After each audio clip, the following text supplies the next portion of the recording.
Você ouve agora na Baruch FM, Conversar é Preciso. O universo da resolução de conflitos pela mediação privada. Apresentação Lígia Fortes e Cíntia Lanzoni. Olá, pessoal. Boa noite. Boa noite, meus queridos, queridíssimos ouvintes. Hoje vocês estão me vendo sozinha aqui. Não se angustiem. A Cíntia está bem, mas ela está de novo afônica. Está com um problema aí de afonia. Então, eu vou tocar o programa aqui, junto com vocês e junto com ela também, à distância, né? E hoje eu trouxe um tema aqui para Baruch FM, para o Conversar é Preciso.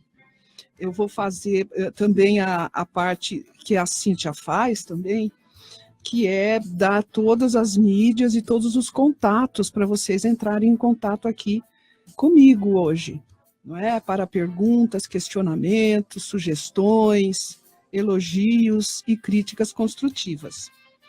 Então, nós temos aqui o Zap, deixa eu pegar aqui o Zap, que é o prefixo 11 99145 5258. 99145 5258. Temos também o YouTube da Sucedere, a Câmara de Mediação, Arbitragem e Práticas Colaborativas, que dá total apoio a esse programa, ao Conversar é Preciso. O YouTube, vocês podem nos ver lá, Sucedere Mediação. E tem o Instagram, que é Sucedere, @sucederemediacão, né? Depois o site da Sucedere, finalmente, que é sucederemediacão.com.br. Vocês têm todos aqui as mídias e todos os contatos possíveis conosco, sempre fora e dentro do programa. Ainda tem o Face, pessoal, que é o @mediacão, arbitragem e práticas colaborativas, ok?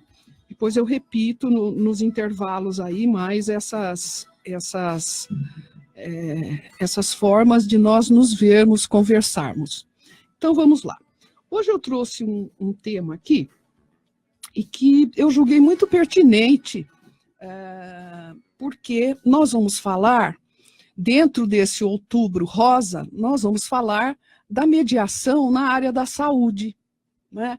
A mediação na área da saúde é uma mediação extremamente complexa e exige mediadores especializados nessa área. Porque essa área tem toda uma terminologia, tem todo um ambiente que ele é multifacetário. Isso é até intuitivo. Nós conseguimos intuir isso, conseguimos perceber isso intuitivamente. Vamos, por exemplo, imaginar um hospital. Vamos imaginar a Beneficência Portuguesa, que sempre me impressiona demais. Todos são gigantescos, mas a Beneficência Portuguesa é um negócio, é uma cidade, todos eles. Mas como ela é um hospital muito antigo e moderno, né? É antigo e moderno, enorme. Você precisa de um mapa, aliás, em todos, precisa de um mapa para entrar lá dentro, para conseguir circular dentro do hospital. Vamos fazer um exercício só. Imaginem assim, um hospital. Por exemplo, a Beneficência Portuguesa. Imaginem assim, você tem lá um corpo médico que circula lá todos os dias. Você tem todos os funcionários, você tem fornecedores, você tem os pacientes, né? Você tem os laboratórios, tem laboratório lá dentro, tem os laboratórios que prestam serviços para eles, você tem a parte dos exames de laboratório que são colhidos, né, as coisas que são colhidas lá, sangue, urina, enfim. E você tem também os exames de imagem, né? Tem o setor oncológico, pediátrico, de ginecologia, enfim, ortopedia. É um mundo, é um mundo. Então, isso, o que acontece? Esse mundo, por exemplo, de um hospital, né, que envolve todas essas pessoas e várias empresas, o próprio hospital é uma empresa, né? A saúde é um grande negócio no mundo inteiro, e aqui não é diferente. No mundo inteiro, a saúde é um negócio. Agora, ela tem que ser tratada com muito cuidado, porque é um tema, por essa complexidade, por demais suscetível a conflitos. Por demais suscetível a conflitos entre pacientes e médicos, pacientes e hospital, hospital e médicos, hospital e fornecedores, e aí por diante. E aí por diante. Então, o que acontece? Toda essa complexidade também demonstra uma fragilidade, uma suscetibilidade, né? Todo ambiente que é multifacetário, o que acontece? Os conflitos são de um impacto muito grande. Os conflitos são de um impacto muito grande e muito difíceis, na maioria das vezes. Porque envolve o quê, pessoal? Envolve a vida das pessoas, envolve o bem, eu diria, mais precioso, porque sem ele não somos ninguém. A saúde física e mental das pessoas. Então, toda essa mediação, ela tem que ser feita de uma forma muito especial. E, às vezes, e não raro, o que é mais comum, é você ter multipartes, né? Várias partes para serem ouvidas, para serem respeitadas, para serem orientadas a respeito de mais diversos tipos de conflitos que podem aparecer nesse ambiente da saúde.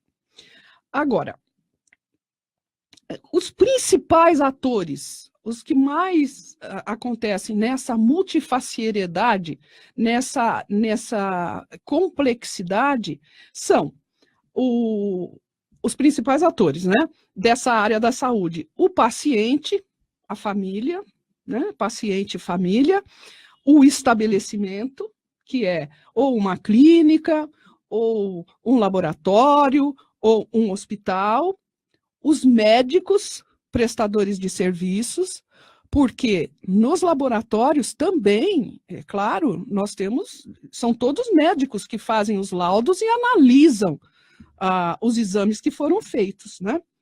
Então, essas pessoas, esses atores, eles sentarão à mesa de negociação. Né? Imagine isso, você vai para o judiciário, né? Com toda essa sensibilidade, essas questões muito intrincadas que levam a pessoa, às vezes, a perder a vida ou a perder a saúde, né?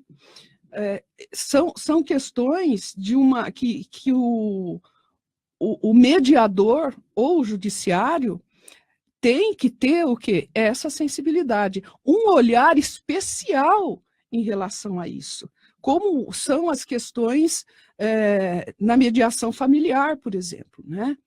O olhar para isso é um olhar que ele foge, são questões que o direito tem que amparar, mas foge só a questão ali do direito, né?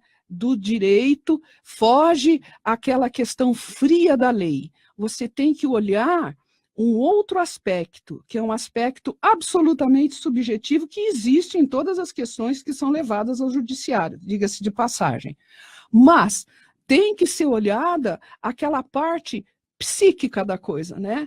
o psicojurídico, que é esse termo foi criado pela brilhante mestre, excelente doutrinadora, a professora, a doutora Verônica César Ferreira.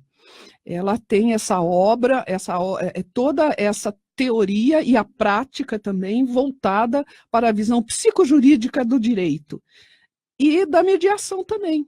Nós temos que sempre olhar esses aspectos, né? E é através disso, sentados os autores, né? Os atores à mesa de negociação, o que vai ter que ser analisado? Tudo convergem para 3 coisas: o aspecto afetivo, o técnico, e adivinha qual que é o terceiro? Afetivo, técnico e financeiro. Essas 3 questões estão postas na mesa. As 3 têm que ser olhadas e têm que ser contempladas, tem que olhar para isso. Então, também,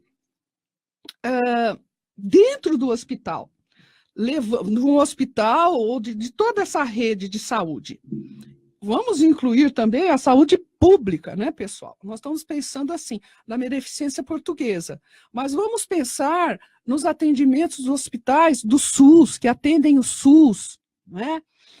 Que é outra realidade. Mas em todos esses nós temos esses atores aqui que nós comentamos. Acabei de dar um tapa no microfone. Ele já é vermelho e ficou aqui todo...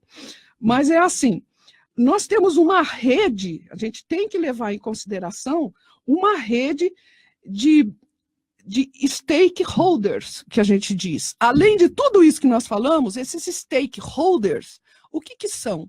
São aquelas pessoas que vão influenciar nas decisões, são os que intervêm em todo esse processo, seja numa mediação, numa prática colaborativa, nós vamos ter o quê? Nós vamos ter esses interventores, essas pessoas que vão estar presentes ali, física ou como se fosse um espírito rondando tudo aquilo. A corporação, né, os hospitais, que são corporativos, que são corporações, que são empresas, e todas as outras pessoas envolvidas em cada tipo de conflito que aparecem nesse mundo da mediação da saúde, dos conflitos da saúde. Muito bem. Então, como é que nós vamos encarar, vamos dizer assim, como é que nós vamos estruturar isso? Isso nós já conversamos, eu disse no princípio que o mediador aqui, ele tem que ser uma pessoa mediadora, o mediador tem que ser uma pessoa, um profissional preparado, especializado para essa área da saúde. Por quê? Porque é uma área muito específica, só por esse breve apanhado que eu fiz para vocês. Como, vamos comparar, por exemplo, a semana passada, falávamos da mediação escolar. A mediação escolar também, ela é muito peculiar, né, pessoal? É uma mediação que ela é específica ali, né? São professores, são alunos, são funcionários, são pais também, é um mundo à parte, né? A escola é um mundo à parte. Desde lá do prézinho, dos 4 anos, até a faculdade. É muito peculiar o ambiente, todo tipo de conflito que acontece ali. São conflitos, como no hospital, como na área da saúde, interdisciplinares, né, também, além de ser multifacetários, por isso eles são multidisciplinares. Você vai ter que ter ali profissionais especializados e voltados para as questões que vão, com certeza, surgir em cada tipo de negociação, para cada tipo de conflito. Então, nós temos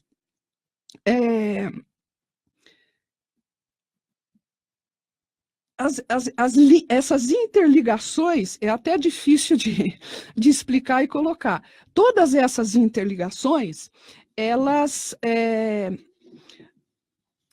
podem ser formais ou informais, mas elas vão gerar, o que eu quero dizer, com essas interligações, esse número de pessoas, seja físicas ou jurídicas, físicas ou jurídicas, envolvidas nesses tipos de conflito. Elas podem ser envolvidas ou estar envolvidas no conflito de uma forma formal, com um contrato, a partir de um contrato, enfim, formalizado de alguma forma, de uma contratação, seja o médico, seja o enfermeiro, seja o fornecedor, não é? Ou informalmente. Agora, não é porque está informal ou que não tenha um registro de um contrato, ou até mesmo um registro numa carteira de trabalho, que não possa ser amparado pelo direito e pela mediação, por consequência. Não é por isso que não vai ser amparado. Então, nós vamos ter vamos lá, eu vou agora nesses próximos, no 15 minutos, então eu tenho que falar novamente todas as chamadas e as mídias disponíveis para vocês falarem conosco aqui. Eu já estou vendo que tem uma aqui e que eu vou depois responder. Então, nós temos o Face da Sucedere, que é o @mediacão, arbitragem e práticas colaborativas. O site da Sucedere, sucederemediação.com.br. Mediacão, tá, pessoal? Considerem que é cão, né? Instagram, @sucederemediacão. E deixa eu ver, o YouTube, Sucedere Mediação. O WhatsApp, 11 99145 5258. 11 99145 5258. Então, vamos lá. Prosseguindo, essa mediação na área da saúde, ela é uma realidade no mundo inteiro, pessoal. Na Europa e nos Estados Unidos é muito usado, né? Usado a miúde, os problemas são enormes, imensos nessa área, problemas relacionados também com o tal dos convênios de saúde, as empresas, né, de saúde privada, os planos de saúde, problemas de toda ordem com pacientes, né, de todas as áreas médicas, imaginem tantas, a cirurgia plástica que me ocorre aqui de imediato, ortopedia, a parte cardiológica, enfim, de cirurgias que não foram bem sucedidas, de pacientes que se julgaram prejudicados, ou o relacionamento com o fornecedor, ou a questão do paciente com o médico especificamente. Enfim, esses conflitos, eles são, a miúde, amplamente amparados, né? Se busca a resolução através da mediação privada, principalmente através da mediação privada. E se recomenda, por serem conflitos puramente interpessoais, né? Interpessoais, se recomenda muito a mediação, porque não raro as relações, né, pessoais aí, elas têm que ser mantidas, há interesses em jogo, né? Há interesses em jogo. Então, o que se busca aqui agora no Brasil, que está chegando agora, o que se busca, na verdade, é isso, é você buscar o consenso, o diálogo sempre, em qualquer área, né? Nós já estamos aqui muito sabidos nisso, sabemos que o mote qual é? Qual é o olhar que a gente tem que ter, mesmo como uma sociedade brasileira, né, aqui no Brasil, tão beligerante, uma sociedade tão violenta, né, pessoal? Nós estamos aqui com uma violência em todos os sentidos. Mesmo nisso, e principalmente por isso, nós temos que buscar o quê? O consenso, o diálogo. Conversar realmente é preciso. Nós precisamos sempre buscar conversar. Por quê? Não se perde nada com isso, só se ganha. E nessa área da família, não é diferente. Na família, não. Da saúde, não é diferente. É uma área que tem muita carência disso, que é muito necessário que a mediação esteja presente. E isso a gente repete, fala, fala e fala, porque o Brasil ainda tem uma resistência muito grande em se buscar essa pacificação. Primeiro no interior, né? E depois para fora. Então, se você se convence que realmente você tem que dialogar, tem que conversar com seu filho, tem que conversar com o professor do seu filho, com o médico do seu filho, tem que dialogar com qualquer tipo de controvérsia, às vezes não é nem um conflito, né, pessoal? Mas uma controvérsia que aconteça na área da saúde, isso aqui no Brasil está ainda no começo, mas são medidas que se impõem. E dentro dos próprios hospitais, o que está acontecendo? Como nas outras empresas, eles estão treinando e tem os mediadores ali dentro também. Esses grandes hospitais, eles têm esse procedimento agora. Né? Por quê? Porque vamos conversar ali dentro, não? Vamos conversar, não é, pessoal? Vamos conversar ali dentro, tentar resolver os seus próprios conflitos. A resolução verdadeira do conflito, né? Que é uma questão que o Poder Judiciário agora parece que se convenceu que é por aí, que ele tem responsabilidade em relação a isso. Não é tirar da frente um conflito, prejudicando um, acertando com o outro, prejudicando os dois, porque, na verdade, se está no judiciário, as partes não vão escolher, não é, o caminho e como que eles vão resolver aquilo. Mas na mediação, através do diálogo, o que vai se buscar? Vai se buscar que as partes é que vão construir a solução daquilo. Vocês podem ter certeza que quando temos um problema, um conflito, a solução passa por nós mesmos. Não é pelo juiz. Isso daí vocês podem esquecer. Não é por um terceiro, nem pelo mediador. O mediador, com as técnicas, com a capacitação que ele tem, ele vai o quê? Auxiliar as partes, né, a partir dessas técnicas, dessas ferramentas de que ele dispõe para o diálogo, para a comunicação. Então, nessa área eu estou reforçando, porque nessa área de saúde, isso é muito importante e chega a ser mesmo crucial, eu diria, que se faça, que se tente a mediação, o diálogo, porque a mediação ela é muito própria para conseguirmos perceber o que as pessoas realmente, e as pessoas também se soltam para isso numa sessão de mediação, o que as pessoas realmente estão querendo lá no fundo. Quais são aqueles sentimentos, né? O que ela está pensando, o que ela quer realmente. Então, a mediação ela é muito boa para isso. Ela é um método muito especial para isso. E especial também para chegarmos nos verdadeiros interesses das pessoas. E isso aqui, na área da saúde, eu repito, é muito importante. Quais são os interesses da pessoa? O que ela quer verdadeiramente? Qual que é o objetivo dela? Então, isso também é muito importante. Aqui, eu fiz aqui um apanhado, porque é muito extensa toda essa parte da mediação na saúde, né? Então, como eu dizia, o mediador, não querendo ser repetitiva, mas o mediador, ele tem que ter aqui, a mediadora, ele tem que ter familiaridade, né?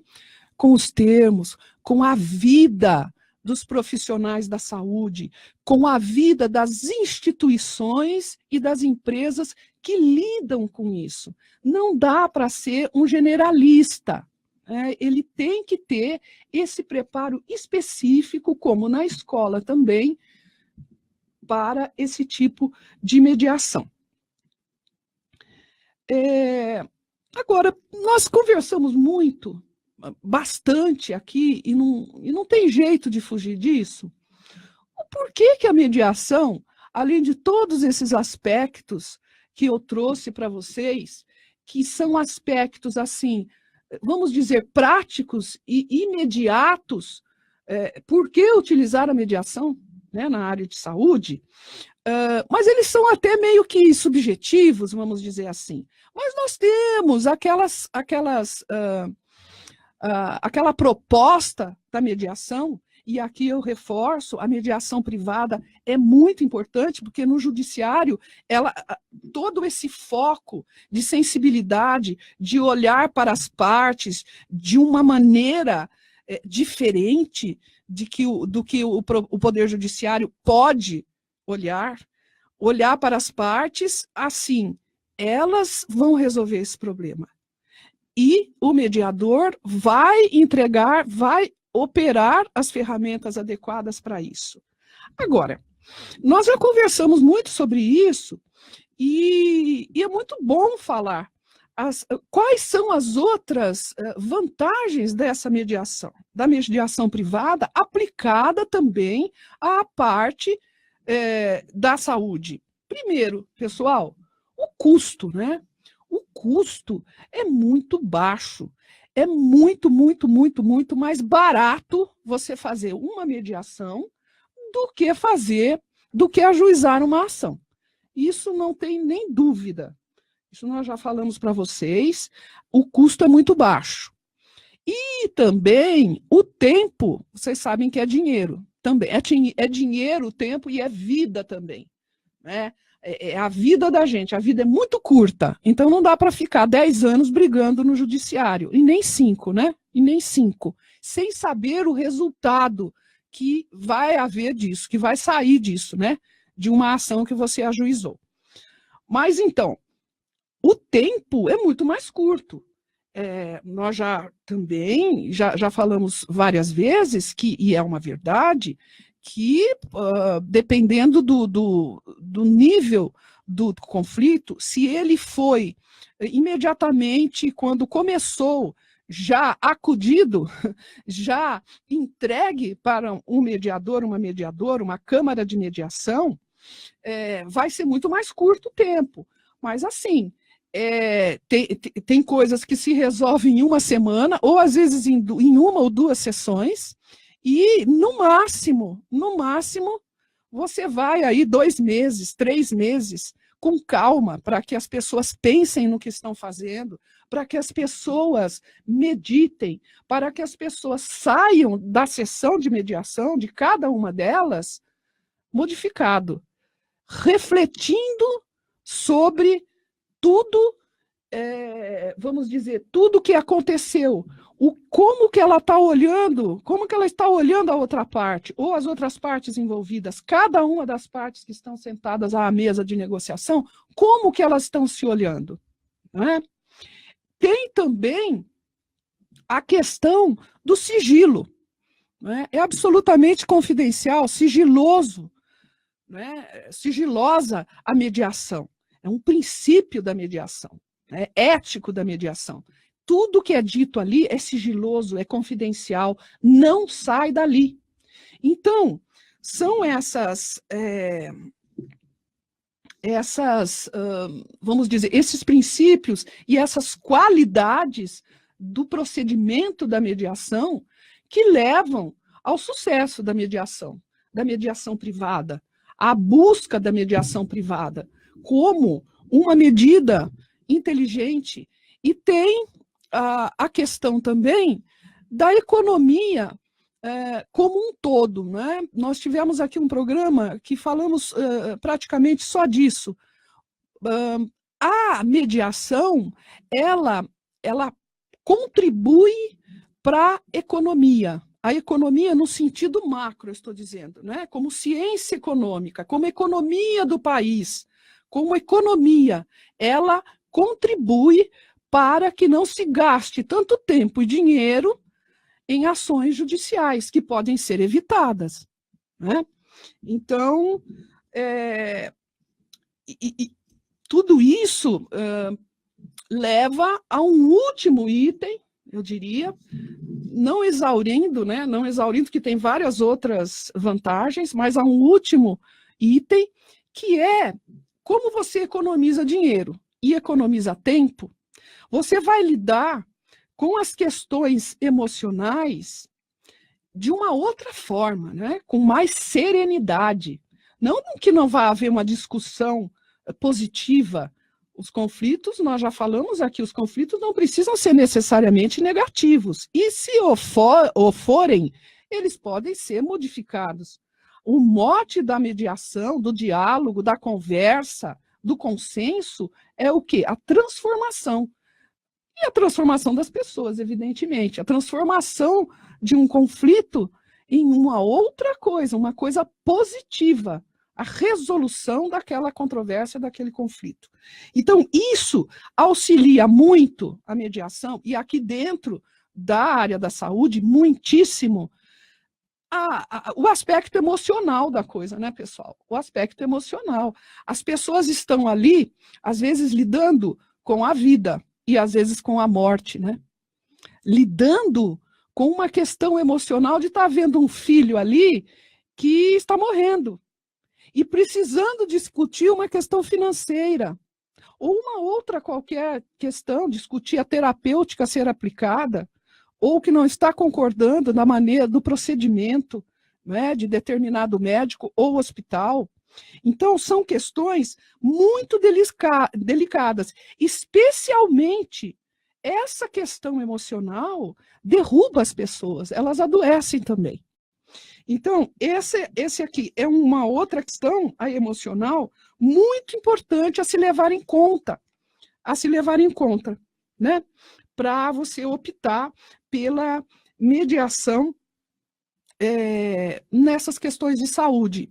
E também é muito importante, por último mesmo, que nós já estamos estourando o nosso tempo, é a possibilidade que a mediação tem desse envolvimento de múltiplas partes, dessas questões porque se você tem múltiplas partes, você tem questões multifacetárias também, muito complexas, e a mediação lida com maestria com isso, muitas partes sentadas à mesa de negociação.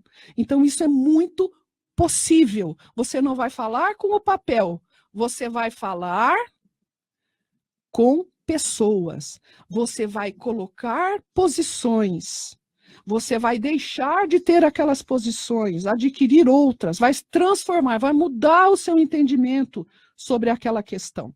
Isso é que é importante. Nós vamos encerrar agora aqui essa parte da mediação propriamente dita, né, Afrânio, da área da saúde, tá, pessoal? Da área da saúde, nós estamos abertos a questões, a colocações de vocês.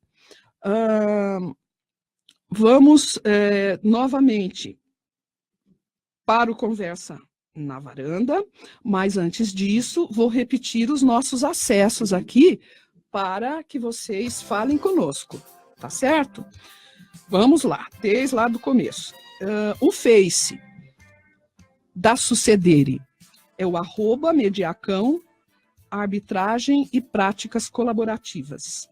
O site é o sucederemediacão.com.br. O Instagram, @sucederemediacão.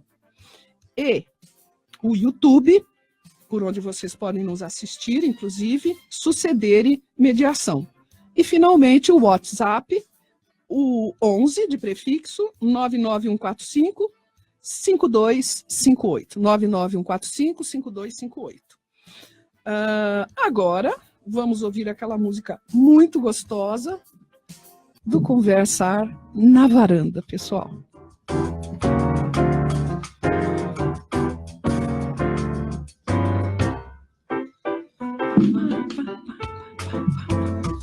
Em homenagem a você, viu, Cíntia? A você e a Odara. As duas.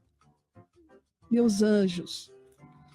Bom, hoje nós vamos dar continuidade, inclusive, à pauta da Cíntia da semana passada, sobre o Outubro Rosa, né? Nós vamos colocar aqui algumas questões, como eu disse, me parece que já entrou alguma coisa aqui no ar, mas da onde surgiu, o porquê qual é o objetivo do Outubro Rosa? Ele é rosa, mas ele diz respeito não somente às mulheres, ele diz respeito aos homens também. E depois eu vou contar para vocês uma coisa muito interessante e muito gostosa de ouvir, que diz respeito a homens, mulheres e aos nossos animais de estimação, os cachorros, os cães e os gatos também. Mas isso aí fica assim, essa expectativa. Depois eu vou falar sobre isso. Então, o Outubro Rosa, ele vai trazer o quê? Para toda a sociedade. A importância da prevenção e depois diagnosticado e a prevenção e depois diagnosticada a doença, se acontecer, o quê? O tratamento. O tratamento, pessoal. Eu estou olhando bastante para a câmera aqui e às vezes eu dou uma rateada aqui, mas é que eu estou olhando para todos vocês. É muito emocionante isso, é uma coisa muito bonita e muito emocionante. Então essa importância da prevenção e do diagnóstico precoce do câncer de mama e do câncer do cólon do útero, né? É isso que a gente precisa, que nós vamos focar hoje, tá? Câncer do cólon do útero. Uma curiosidade agora que eu vou colocar para vocês é assim, em Campinas, aqui, nós somos ouvidos no Brasil inteiro e no exterior, tá bom? Olha que chique, e no exterior. Então, uma curiosidade, em Campinas, aqui região, Campinas e região, que é uma cidade aqui do interior de São Paulo, dá o quê? Uns 80 quilômetros, 90 quilômetros daqui de São Paulo, uma grande cidade, Campinas, e tem no seu entorno também outras cidades muito importantes. Até lá, eles estão fazendo esse outubro, que no Brasil, esse Outubro Rosa, no Brasil inteiro, e eles incluíram os cães, os animais de estimação, cães e gatos, eles foram incluídos na campanha. Olha que coisa sensacional, porque esses animaizinhos morrem muito de câncer de mama, né? Morrem muito de câncer de mama, e não só as cadelas, os cães também. De acordo, agora eu tenho um dado aqui interessante sobre isso, de acordo com os dados do Conselho Federal de Medicina Veterinária, os tumores na mama, deixa eu ver aqui que tem os índices, peraí, que eu fiz uma pesquisa, né? Correspondem, os tumores na mama, correspondem a 52% dos casos de câncer em cadelas. Já nas gatas, é de 17%. Olha que interessante, né? Então, Campinas simplesmente está fazendo uma campanha de interesse público, com as clínicas, inclusive veterinárias e tudo, para cães e gatos também. Agora, pessoal, agora vamos falar do Brasil, né? Vamos falar do Brasil. No Brasil, a saúde pública, todo mundo sabe disso, e sente na pele, né? As pessoas, os mais necessitados, sentem na pele, na cabeça, né? No emocional e no corpo, o problema da saúde pública no Brasil, que vem se agravando ano a ano. As pessoas morrem à míngua nas filas, aguardando o atendimento.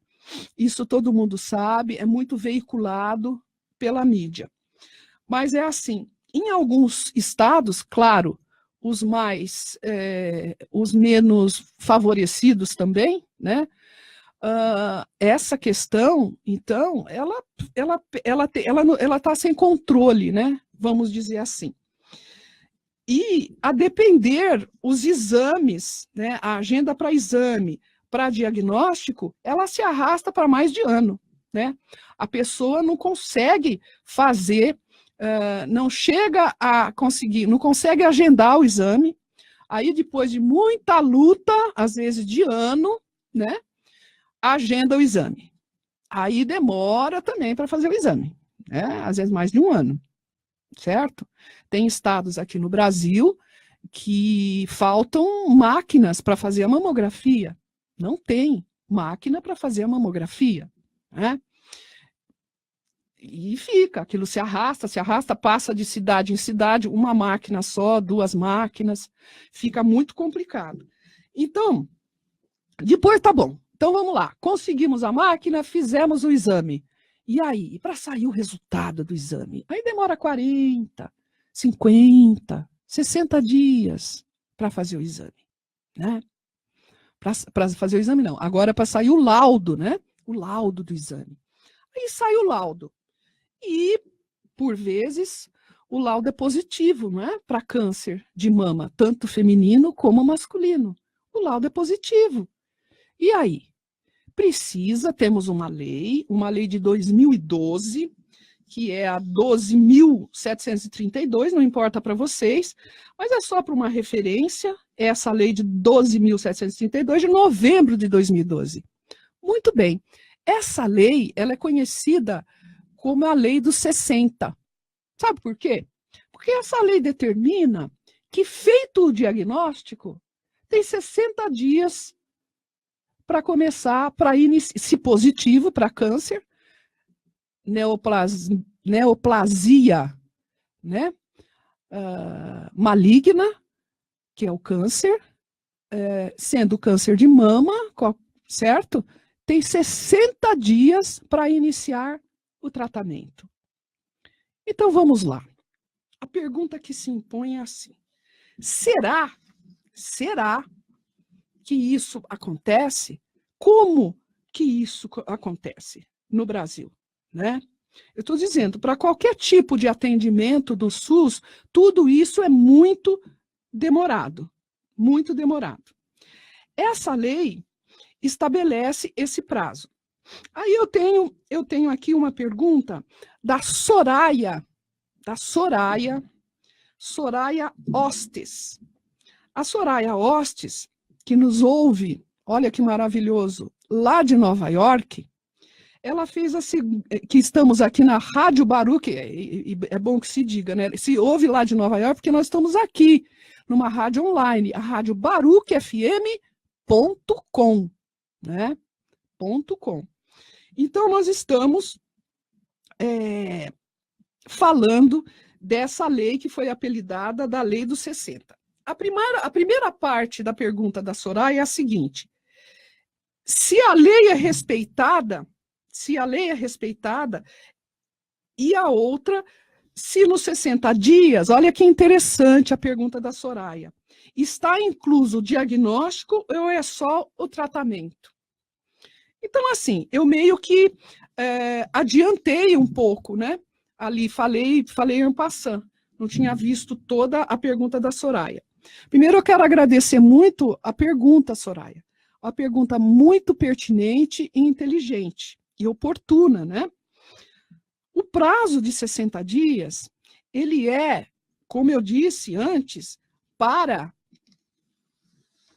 o início do tratamento. Então, tá, a pessoa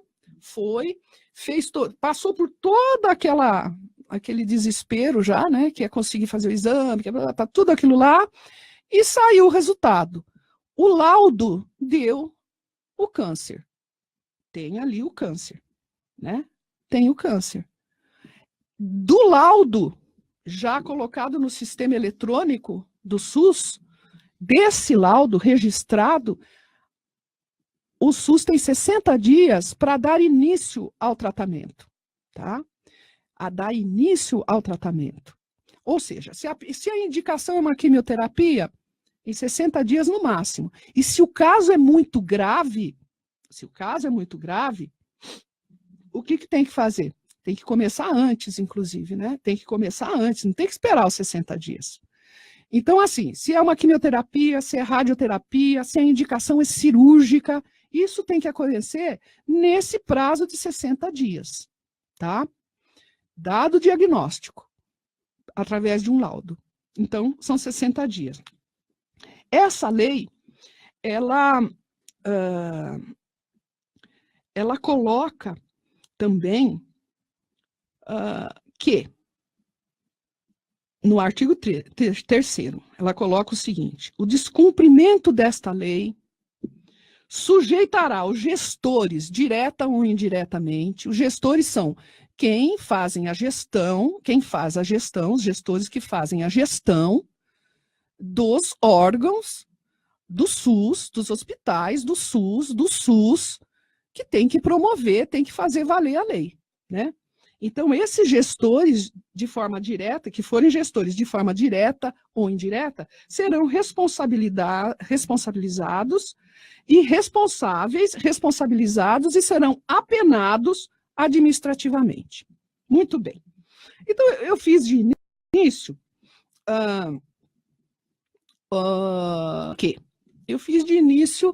aquela ponderação no sentido de que, será que a lei está sendo cumprida? Ela é descumprida reiteradamente no Brasil inteiro. As mulheres e os homens que têm problemas também, com uma porcentagem muito menor, mas estão morrendo, porque a hora que chega para fazer o tratamento não dá mais tempo, já foi. Se é um câncer muito agressivo, ele não vai esperar, o câncer não espera, né? Não vai lá conversar e esperar. Então, assim, essa lei é uma lei, como que eu vou dizer para vocês? É uma lei muito fraca, né? É uma lei que foi feita para tirar do sufoco, talvez eu não sei, né, os bastidores de como surgiu essa lei aqui. Mas vocês sabem, tirar dos bastidores a pressão em cima de parlamentar, algum interesse que a gente desconhece, né, que nem queremos conhecer nessa altura do campeonato. Mas, assim, o que essa lei passa? Né, se vocês virem, ela tem 5 artigos, não significa que uma lei que tenha 5 artigos seja ruim, né? Mas essa lei, ela é uma norma quase em branco, né? O que é uma norma em branco? Esse artigo aqui, que acena com a possibilidade de apenar os responsáveis pelo atraso no atendimento. É assim, vocês sabem que o papel aceita tudo, né, pessoal? Você escreve lá, você vai escrevendo, escreve o que você quiser e o papel aceita, ele não protesta, nem nada. Mas essa lei é uma lei que realmente deixa muito a desejar. Ela é muito aberta, né? Eu quero que vocês me digam se vocês se conhece alguém ou se foi informado que algum gestor público aqui, ligado ao SUS, ao Sistema Único de Saúde, ou toda essa engrenagem da saúde pública, foi responsabilizado, foi apenado, né? Está preso, aconteceu alguma coisa? Evidente que não, e os prazos são, como eu disse, sempre descumpridos, né? Nós estamos já chegando no final do Conversa na Varanda, nós temos aqui, eu vou fazer uma observação também assim, no Brasil, a lei, como eu disse, o papel aceita tudo. Então, o que acontece? Não adianta você fazer uma lei sem ter infraestrutura para isso. Se você não tem hospitais adequados, se você não consegue estancar a corrupção, que sangra a nossa saúde pública desde sempre, né? Se não se colocar para fora os gestores corruptos, se você não consegue, se nós não conseguimos, né, realmente responsabilizar quem tem que ser responsabilizado, não adianta fazer lei. A lei pode ser boa, a lei pode ser ruim. O que é uma lei ruim? É uma lei assim, que não funciona, pessoal, que é descumprida, né? Que é descumprida. Então, não adianta você fazer leis que não são cumpridas. Nós temos pessoas que tem estados aí que ficam até 2 anos esperando o início do tratamento. E quando a pessoa é chamada, ela já se foi, né? Não aguentou. Deixa eu ver aqui, o que mais que eu... o que precisa é colocar na cadeia e recuperar todo o dinheiro que é apropriado indevidamente dos dinheiros destinados à saúde, né? São algumas perguntas, né? Esse tipo de corrupção, né? O que se faz com ela? São perguntas, todas essas colocações são perguntas que não têm respostas, infelizmente, não tem respostas. Neste Brasil tão carente de ética, né? E de vergonha, sem vergonha, né? Não temos brio, né? Então é isso. Nós já disponibilizamos todos os contatos. Soraya, eu espero que eu tenha respondido a sua pergunta, as suas questões. Se não, você fala comigo no Zap e eu respondo. Depois, no próximo programa, passo também para o público. Mas é assim, essa questão da saúde no Brasil, sim, brinca com toda a situação conflitiva também no meio da saúde, né? Os profissionais da saúde, as empresas de saúde, são lugares de conflito, de guerra, né? E que precisam ser pacificados. Pessoal, um abraço para vocês, muito obrigada pela audiência. Abraço a todos, até a semana próxima.